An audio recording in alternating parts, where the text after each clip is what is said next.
Okay, so what are the variables in the graph? The variables, as you can see, are on the bottom here, time and number of handbags, okay? Tell how they're related at various points. So I'm going to follow my laser pointer here, okay, and say that Mandy's making bags, but until they're done, we don't count it as a new bag. So from here all the way over, right, as we travel forward in time, what we're seeing is her making the bag, making the bag, making the bag. At this instant, see how it jumps up instantaneously? There's not a slope to it.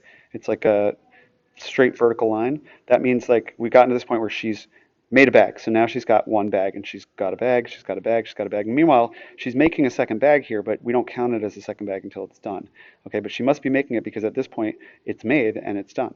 So she's making a bag, first bag's done. She's making a second bag's done. She's making a third bag's done. And now it doesn't appear that she's either making a fourth bag or she's certainly not finished it by the end of the time. Okay, so that's how they're related.